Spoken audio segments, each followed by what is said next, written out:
Comment il les a toutes? C'est Alexandre Gazal et Zordi mi monte un petit making of du bureau de détective que m'a fait en low poly. Le low poly, pour ça tu connais pas, c'est l'inverse du high poly, c'est-à-dire des formes simples avec un maillage simplifié.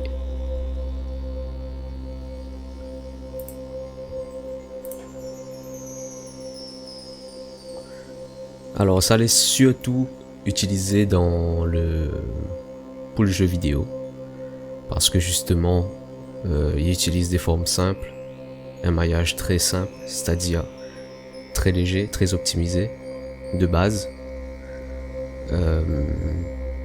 Il est aussi pas mal utilisé dans l'illustration, parce que justement par rapport à son côté stylisé, il donne un effet vraiment graphique à n'importe quelle création. Après, il n'est pas toujours super top de faire quelque chose de low poly, il ressort pas toujours super bien. Si vous faites un peu n'importe comment, on a quelques petites règles à suivre, je pense. Mais voilà, globalement, il est assez simple de faire une jolie illustration quand on utilise la technique low poly. Il est aussi utilisé pour faire bonnes petites animations, des petits gifs qui loupent. Je ne connais pas si ça a fini vu, bonne gif avec bonnes petites animations 3D là. Il est souvent en low poly, ce genre de choses. Et il passe vraiment très bien. Moi j'aime bien ça en tout cas.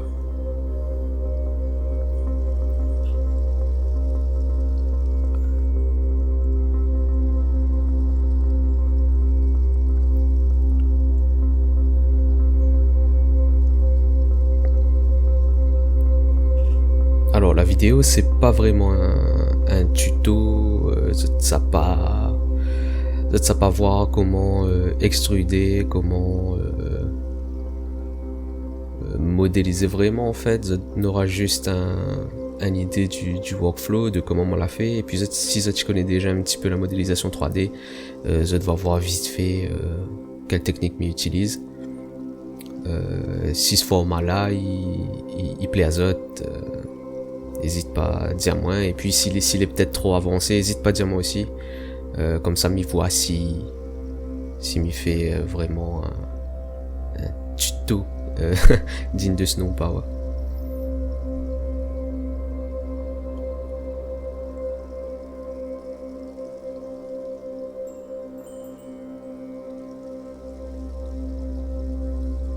Avant de commencer le projet, la partie trappe des références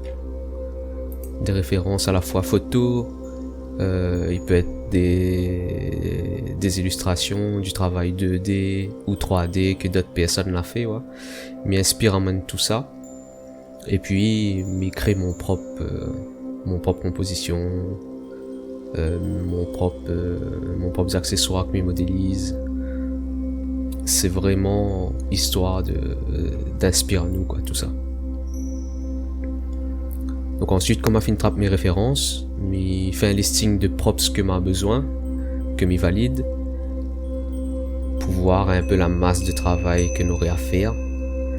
Et puis, suite à ça, je fais un petit listing, une petite estimation de temps. Donc, par exemple, pour ce projet-là, moi, j'estime 1 minute de temps de travail. Au final, après, à moi 2 heures de temps. Donc, Azot aussi essaye prendre ça en compte à chaque fois que nous refait un train. Nous calculons, ça prend, tant de temps, mais au final, il est souvent un peu plus long parce qu'on a des trucs que nous prévoit pas.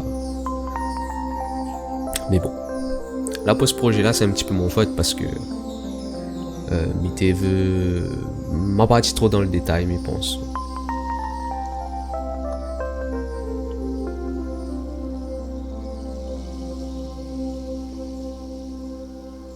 Là, si tu vois la vue caméra finale, on a des détails comme on l'a fait, notamment pour le téléphone. Le téléphone ça pas encore vu, mais les autres vont voir d'instant. Pour le combiné du téléphone, moi l'a fait un extrude à l'intérieur, alors qu'au final il voit même pas quoi, donc t'es pas utile. Il y en a plein de petits trucs comme ça que m'il aurait pu éviter.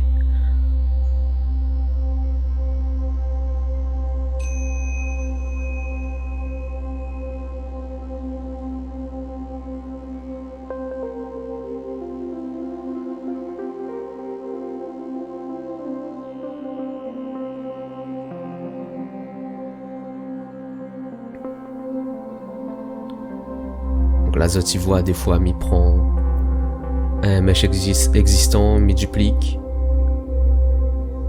et puis m'y crée à partir de ça.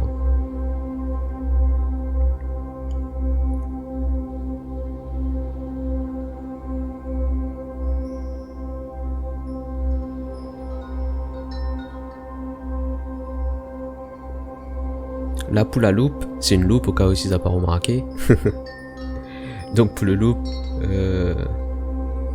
voilà, moi là ça limite à moyen. Là, ça barre trop dans le détail, mais dit non, reste tranquille, mettre pas trop d'edge loop. Oublie pas que c'est du low poly, on n'a pas besoin de trop de détails.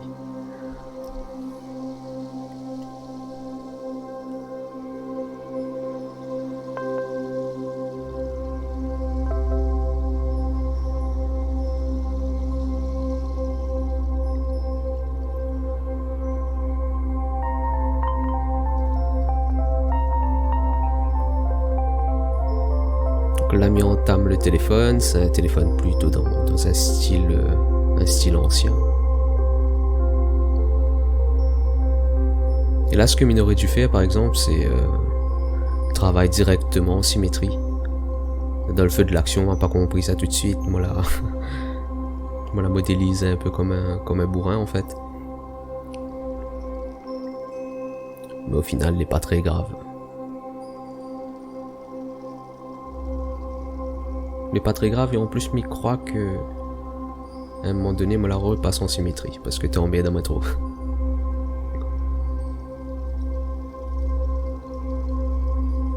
Ouais.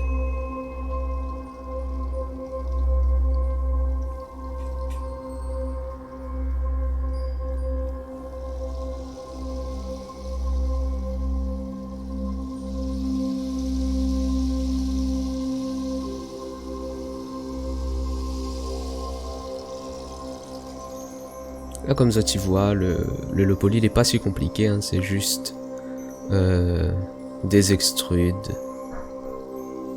de la modélisation basique. Voilà. Le low poly, c'est aussi l'art de simplifier, savoir simplifier les choses. Et ça, c'est quelque chose que m'a pas tellement l'habitude. Finalement, il n'est pas toujours si évident que ça.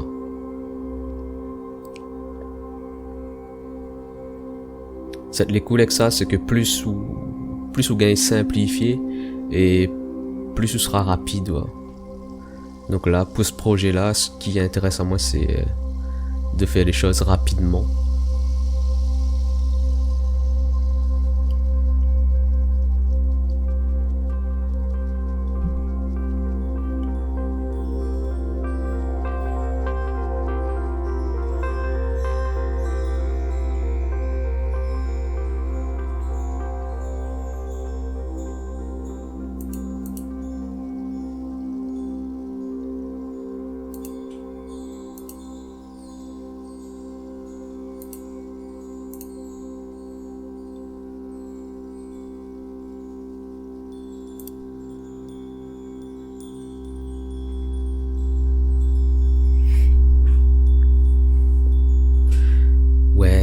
Là, comment s'essaye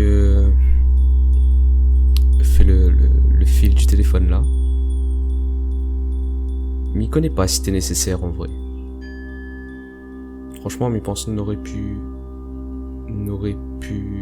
ne pas faire. Dis-moi autres que ça tu en penses. Mais il trouve peut-être pour le poly, il est pas forcément pertinent.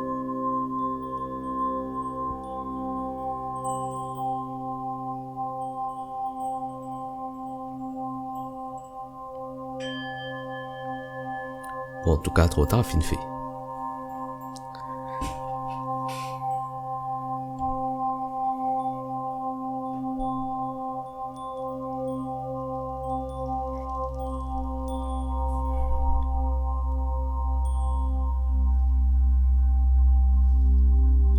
Là, il est en train de faire un cigare pour aller dans le cendrier. Que pas ça remarqué, mais le petit cylindre, juste cette petite voie là, bah c'est un cendrier.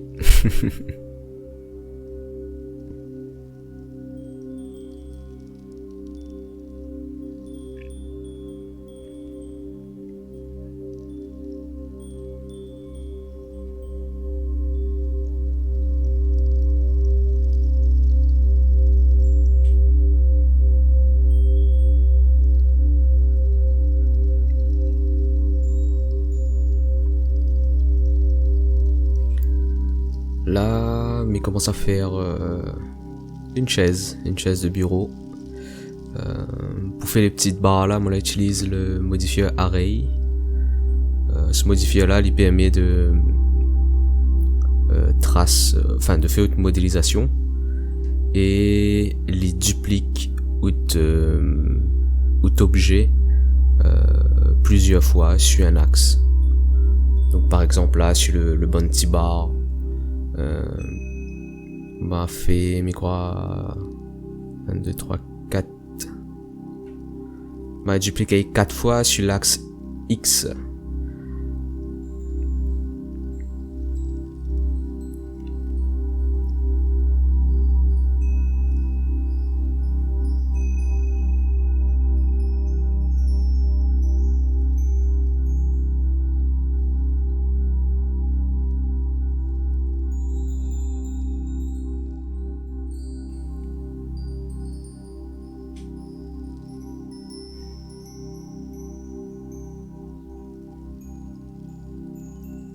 Donc là, mi commence à faire juste un seul côté de la chaise. Ensuite, avec le modifier miroir, mi vient duplique l'autre côté, quoi.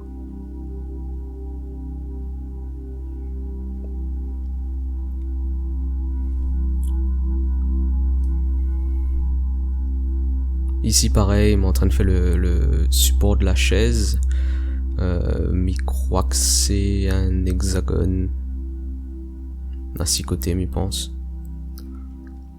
Et pareil, toujours dans cette logique de simplicité, de maillage vraiment simple, de forme simple.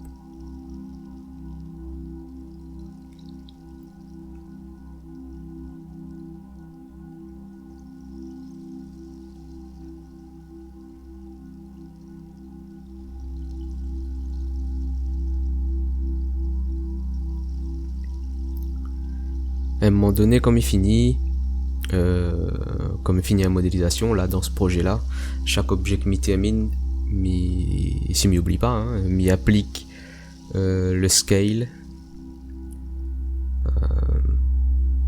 Comme ça, il n'y a point des scales chelous. Donc là, par exemple, moi la scale un peu scalé, c'est-à-dire moi la reproportionner un peu l'objet. Et ensuite m'y applique ça.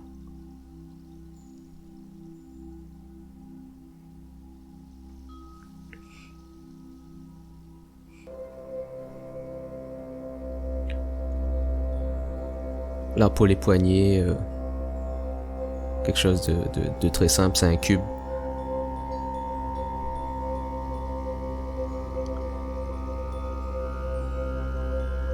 Et en plus m'a détaillé même un petit peu trop, il aurait pu être un cube tout simple, il aurait été bon. Là moi l'a fait le petit tube de dé hier là, il aurait peut-être même pas même pas dû faire.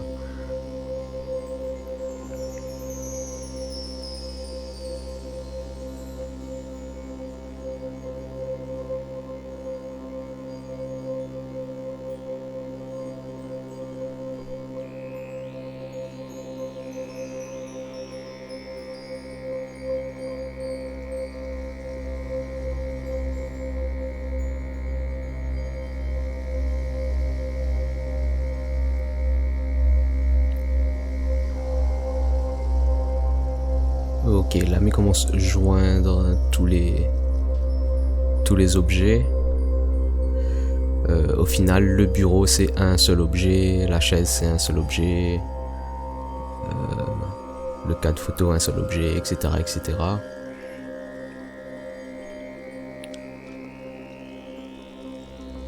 Donc là, m'y rassemble tout et m'y renomme tout bien comme il faut. Tu peux renommer directement à la création, hein, mais des fois, il emmerde à moi tout simplement parce que m'y commence fait un objet, puis m'y supprime, et puis m'y fait un autre.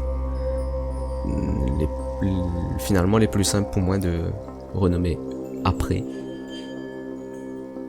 Et c'est une étape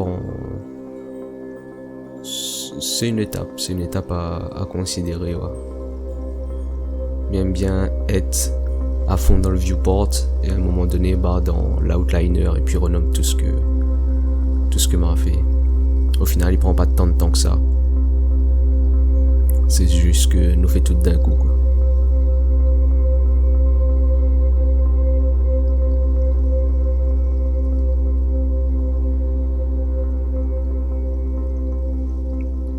Là, comme il fait ça, mais pense que il connaît pas si moi applique toutes les scales là, comme il voit le speed. Faudra m'y corriger ça.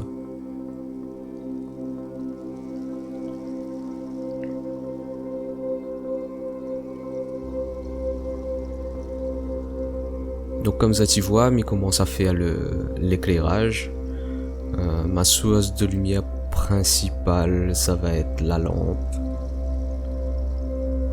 Quoique, après, il rajoute une autre lampe. Il fait comme une lumière d'ambiance plus, mais en tout cas, Mité veut que cette lampe-là, elle était éclairée et donne un point de focus à ma scène.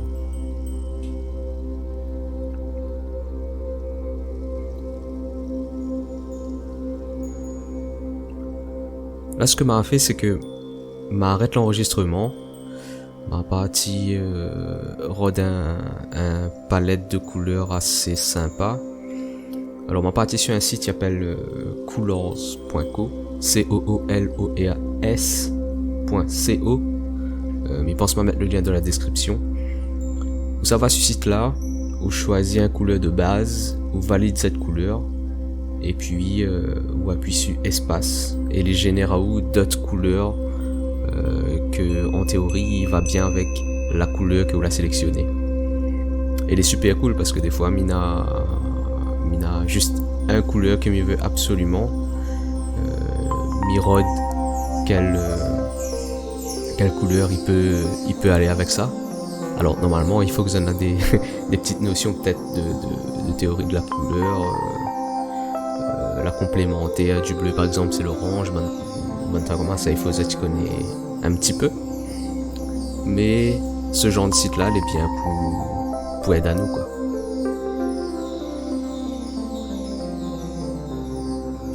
Donc là du coup moi là trouve mon palette de couleurs qui correspond à moi.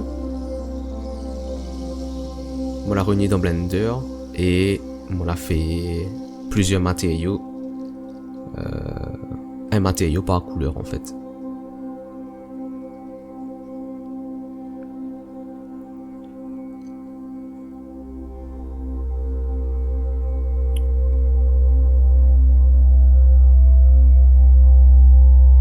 Après aussi, il m'est satisfait par moi tellement de ce que m'a généré là comme couleur.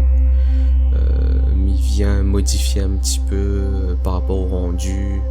Soit il vient saturer, soit désaturer, soit changer un petit peu la teinte. Tout ça, il est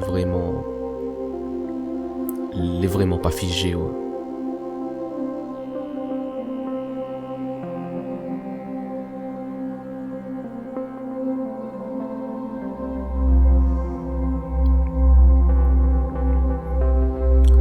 Donc là, comme on a fini fait tous mes réglages de couleurs, mais renomme mes matériaux avec un nom de couleur. Comme ça, si jamais exporte le projet dans Unity, par exemple, ou quoi que ce soit d'autre, il aura quand même un repère. Et en général, les autres softs, ils interprètent bien les couleurs.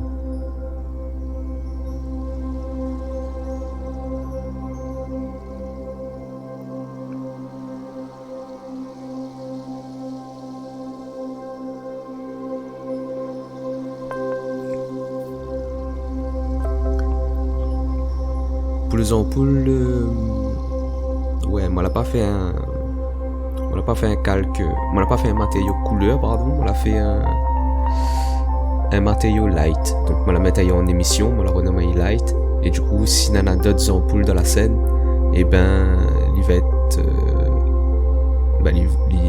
va être assigné à ce matériau light là. Donc là, il reproportionne un petit peu toute la modélisation.